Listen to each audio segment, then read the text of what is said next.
My bro shooter, that nigga ain't messy. He clean it up when he doing the dirt. Hit from the back and she wet on my shirt. Hit from the back and she make it tsunamis. Bust down Cartier, staying on time. Man, young and bowling like I'm playing with Bronny. What's good, YouTube? It's your boy Sue. Yes, we're back with a new and improved video. We got Kratos versus Thanos. Who would win in a fight by the legendary Seth the Pro Gamer?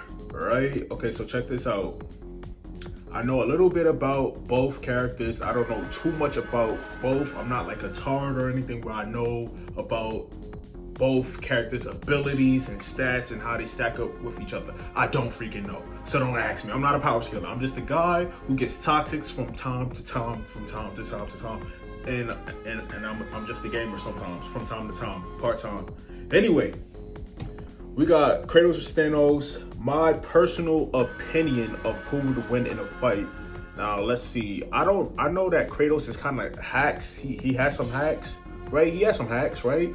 But so does Thanos. His hacks mainly come from the Infinity Stones, if I'm not correct. I think it does. I'm not entirely sure if it do, but if it do, it does. It do, and it kind of does.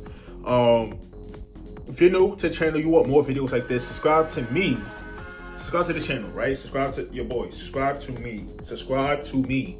We're at 20K now. I mean, we've been talking about it for the longest. Now we just gotta get to 100K. I mean, we gotta get to 100. We gotta get to 100. But before we get to 100, we gotta get to 50. Let's get to 50. That's another 25 more thousand. That's another 30,000. Yeah, my math is off today. Let's check this out. Want more content like this? Let's dive on in.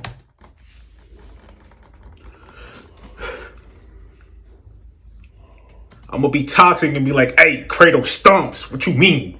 Fuck them Infinity Stones. This is your host, Seth the Programmer. Today we're Fuck them Infinity Stones. going to be talking about Kratos versus Thanos. Now, I hinted at I know I said I was gonna curse, but I'm not cursing. Freak them Infinity Stones. this at the end of my Kratos power scale over a year ago because of the Infinity Gauntlet Easter egg, also known as the Shattered Gauntlet of Ages, that you could acquire in God of War 4. And ever since, I thought it'd be a fun matchup to watch play out anyway. In this video, we'll be going over God of War 4 Kratos versus Thanos from the Marvel Cinematic Universe. Makes sense. Like Infinity War and Endgame, etc. And towards the end, we can even go over Prime Kratos versus Comics Infinity Gauntlet Thanos. Although this video will be mainly focused on the newer version. Oh, that's disheartening as hell. That is so disheartening. Like, Thanos got Hulk. He got Hulk enslaved. That's disheartening as hell. I didn't even know that he did that. Of the characters, that's more like a side bit, and it might even need its own video. To start things off, we'll go over Thanos first. I've yet to really talk about him ever in a video. Thanos is a being who is able to outbox Prime Hulk while possibly using no Infinity Stones. Oh, he's that strong, but is that really a feat? Is that really, like, let's be honest, like, Hulk can't really fight. He's not a fighter. He's just a guy who throws punches. There's a difference. He's not a skilled fighter. He's like Broly. He's not a skilled fighter. So of course somebody like Thanos, who's probably strong, way stronger than Hulk without the Infinity Stones, and who knows how to fight, will box up Hulk any day of the week. Skill over power, ladies and gentlemen. Thor near his prime, who would later go on to tank the concentrated. Actually, I take that back. You need skill plus the power. If you just have skill and no power behind your skill, you're not really that strong. An energy shot from the neutron star, and even acquired all of the Infinity Stones, with some of them on their own being enough to destroy the 9 realms, as shown with the Reality Stone. Now, the neutron star feat from Thor isn't exactly in the star levels, as destroying a star and taking the amount of energy it can actually output every few seconds or so. It's totally two different things. And obviously the realms in the MCU are questionable, more like being planets in size, some even being flat as shown in Thor Ragnarok. Please do not debate flat Earth in the comments. Flat Earth. But with the full gauntlet, Thanos wipes out half of all sentient life in the universe. However, this in actuality is nothing compared to his actual plan in Endgame, where he planned to turn everything in the universe back to atoms and recreate it so that they wouldn't seek vengeance for his gift he was giving them like the last time. It's also kind of the Infinity Gauntlet's whole jib to give you absolute power over the universe it was made in. So absolute powers in the universe it was made in. So is it like a multiversal gauntlet, or is it just like Because some people told me that multiverse means infinite universes. You could go ahead and destroy infinite universes, right? So like the screen says,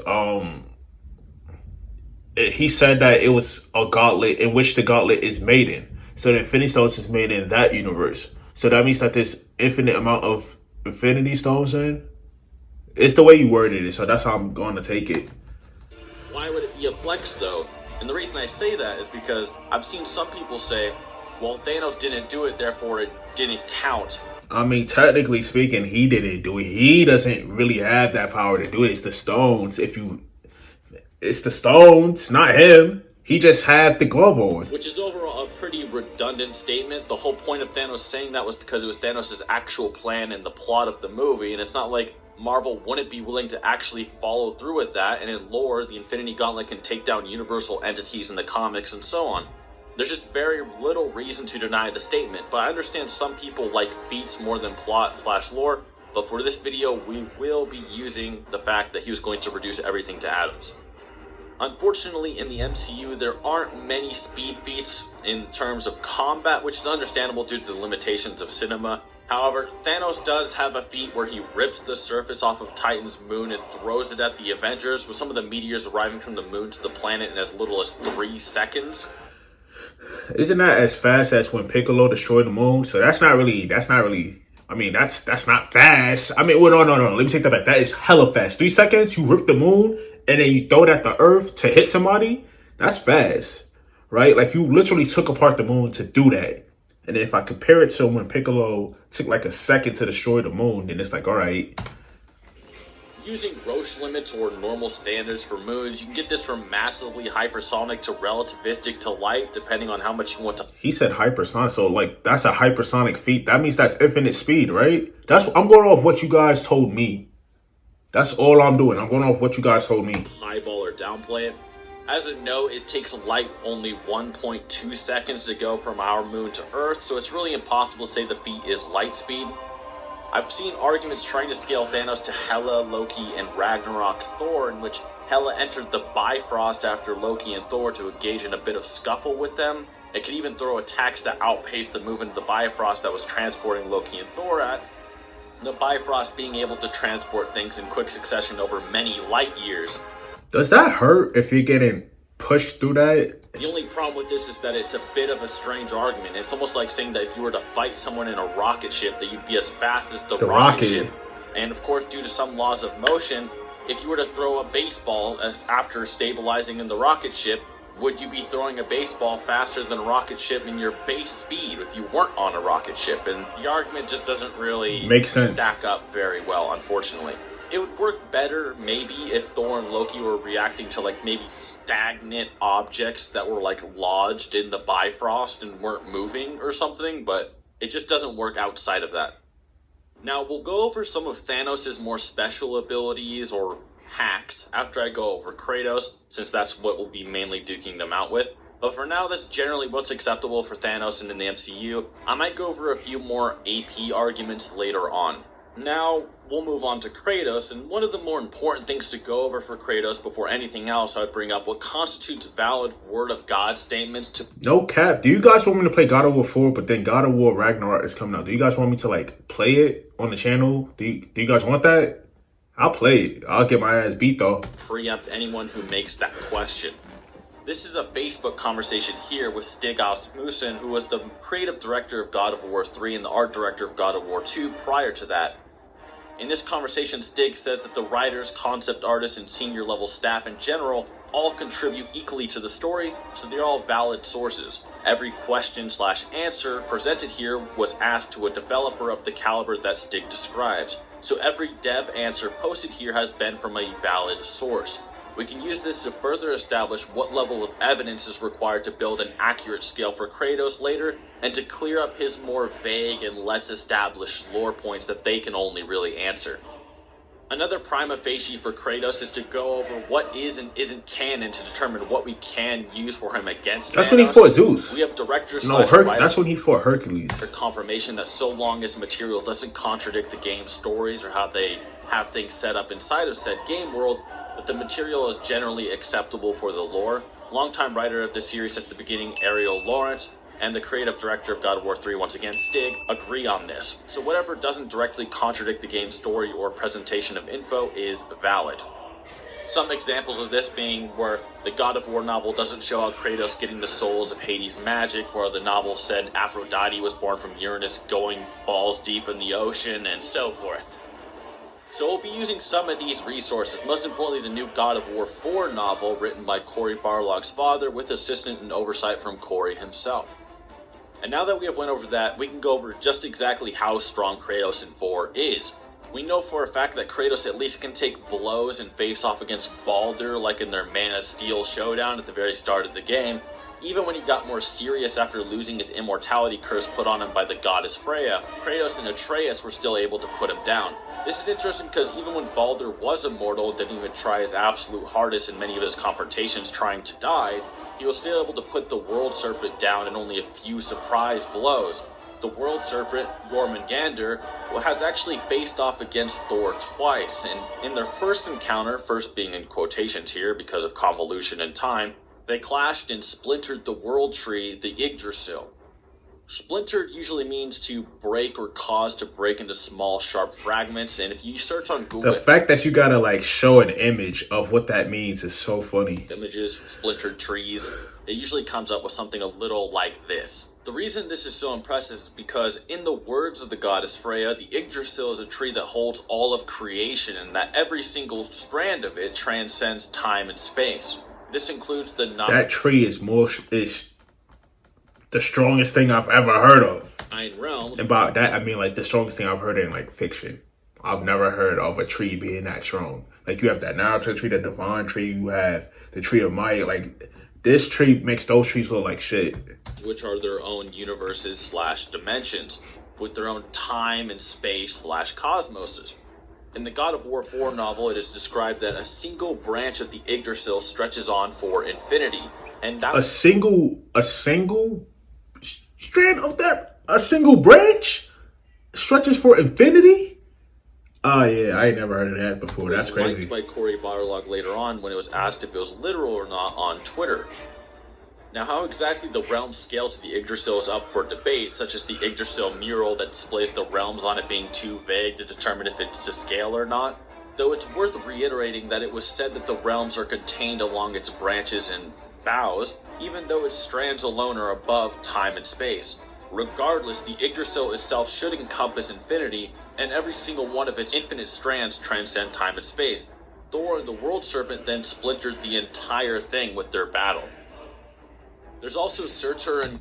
That shows how strong Thor and the World Serpent is. That's nuts to me. That is so damn nuts, bro. Ymir to scale with as well. Back in the day, Ymir was stepped back. Ymir? Like the Titan Ymir? Like, that's where they get these names from? Battle they had or whatever confrontation they had is unknown, but Ymir bled so much that his blood flooded all of creation. Ymir's blood flooded all of creation. The tide was even described as endless by Mimir. Surtur's heat also spawned all of the stars, and that he is the one who brought all heat to the cosmos.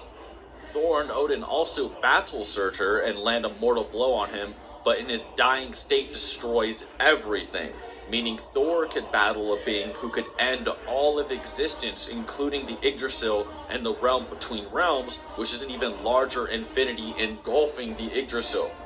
So Thor could fight a being that could end all of creation.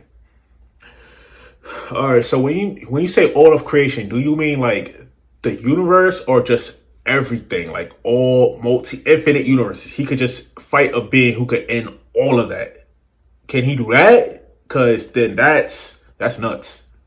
Like how do you get stronger than that, bro? Like you could fight a being who can end all of creation, everything that was ever made. He could end it.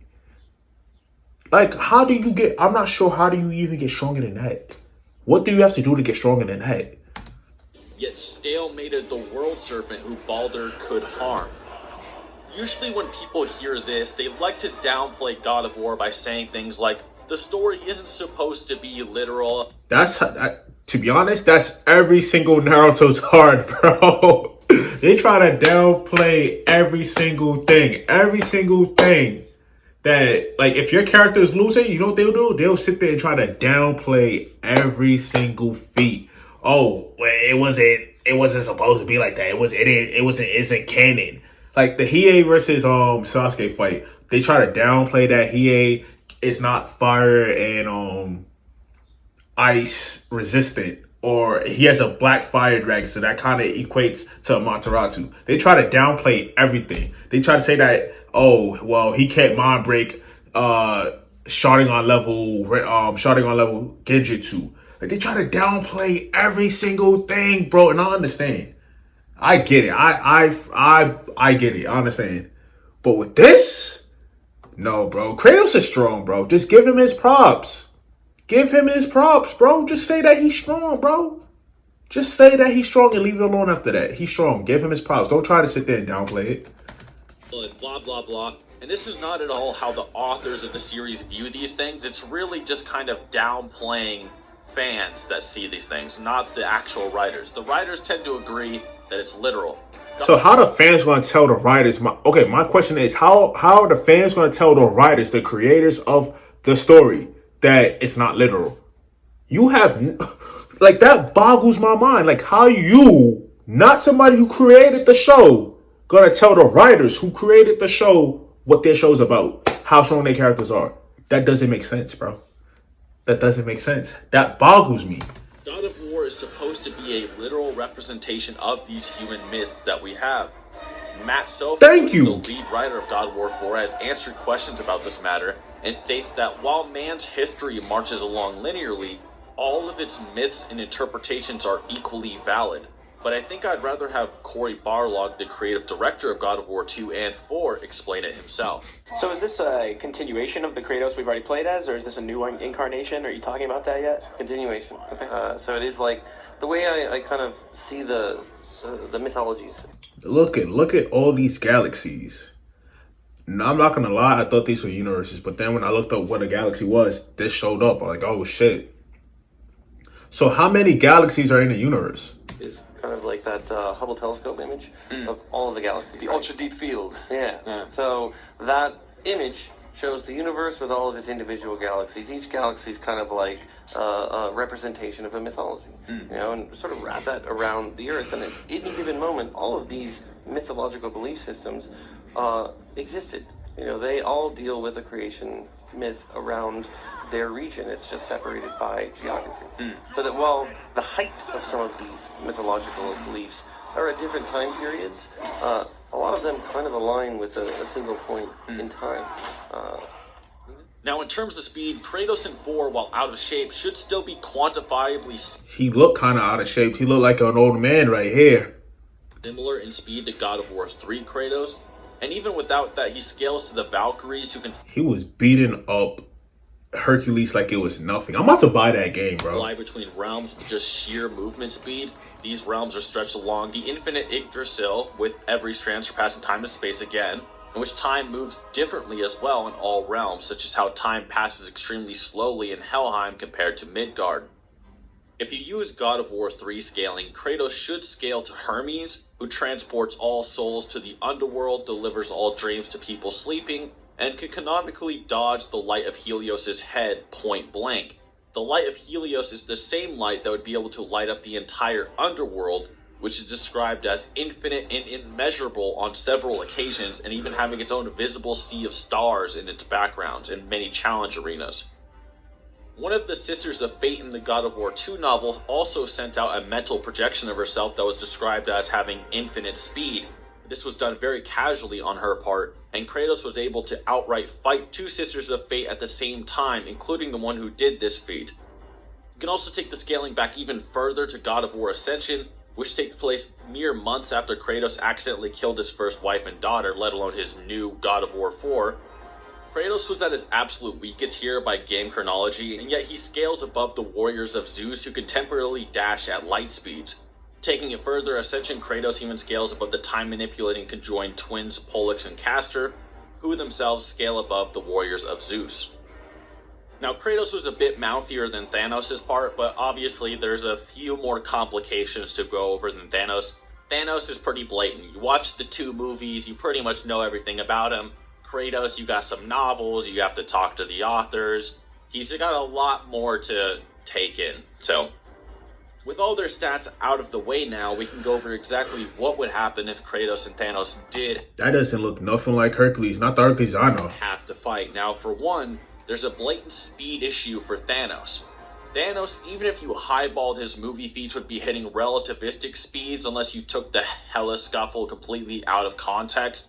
Whereas Which most fans would do. Kratos has numerous statements and encounters against beings that require infinite speed and lore, even downplaying these encounters to light speed, such as Zeus's warriors using the essence of Hyperion, the Valkyries traveling between universes, or Helios's light only being light speed, which it's not, would put Kratos' absolute low end a massive portion above Thanos' higher balled scaling.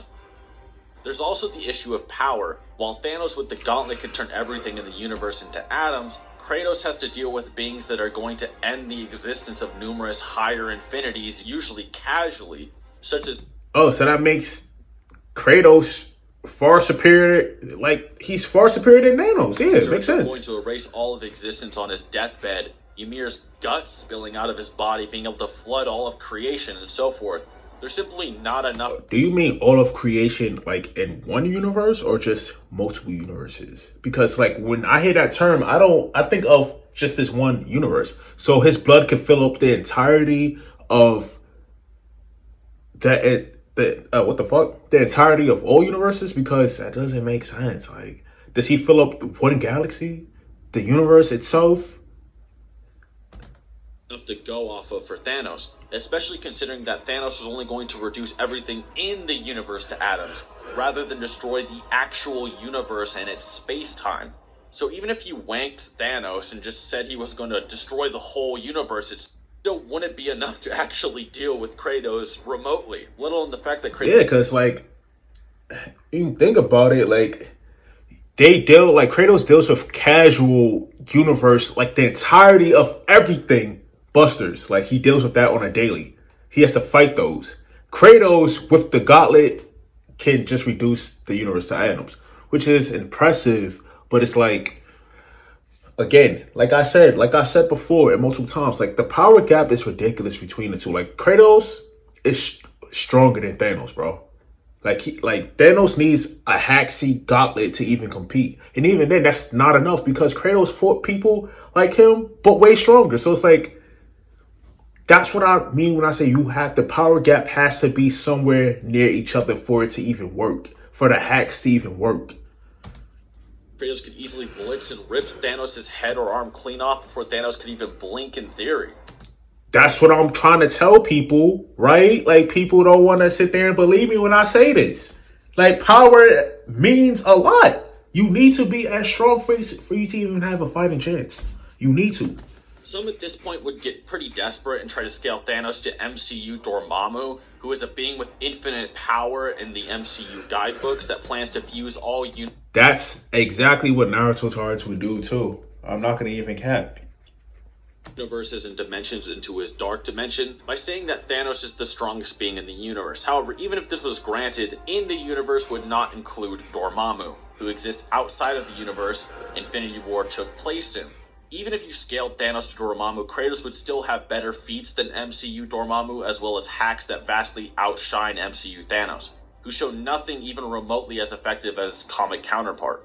The only real grantable thing to Thanos is that he possibly has better resistance to time loops like what Doctor Strange did. However, that's not really a strength feat, it's more so a hacks resistance that Dormammu doesn't have. It should also be noted that Dormammu was casually obliterating Doctor Strange for like thousands of times over, while him and Thanos kind of had a pitched battle.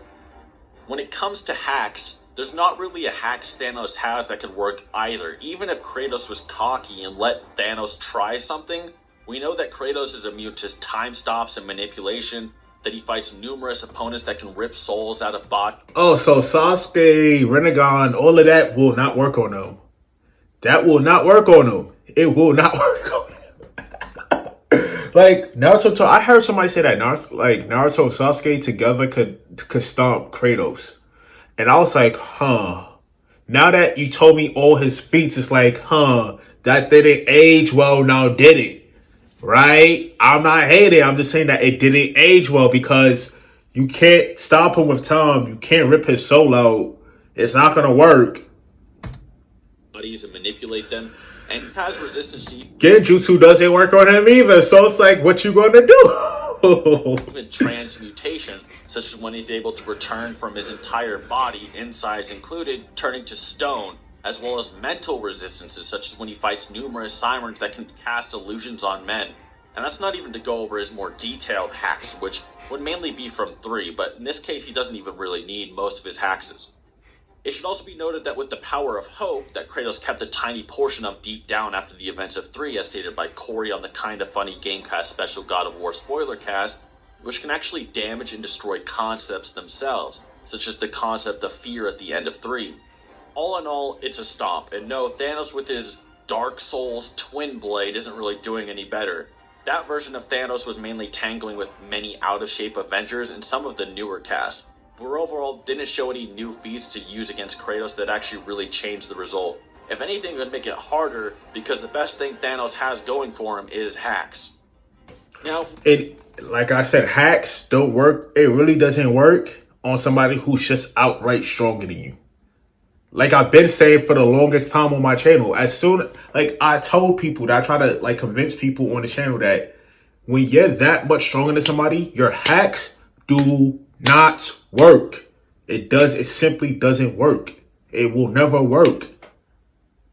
His feat shows that he's way better than you, bro. Like, you gotta understand. he used prime Kratos, prime God of War 3 Kratos, all his equipment, and comics Thanos. The battle is far more pitched, far more haxes and hax resistances. You have the amped death Thanos. Thanos is going to have good feats against powerful M bodies such as Eternity and Death and so forth. But unfortunately, that would easily double, if not triple, the length of this video, which is already too long as it is. So if you guys are interested, we can go full balls to the wall with Kratos' best hacks and showings against Comics Infinity Gauntlet Thanos. So just let me know. And other than that, I hope you guys enjoyed. Be sure to subscribe and hit that bell if you want a sequel. And till next time. Oh, that was actually really informative. Like I said before, I think I said at the beginning that Kratos beats Thanos. Like, I know that they're hacks heavy. Like, they have a lot of hacks. I didn't read the comics because I don't know where to get the comics at to even read, to even go into like full-blown detail to make these type of videos and whatnot. But I'm not a power scaler, right? I'm just a guy who likes gaming and reacting to stuff. So I just give my opinions on certain things and whatnot. If you guys do enjoy this video, make sure to leave your boy a like, subscribe to the channel. We're trying to grind to 50,000 subs. You know what I'm saying?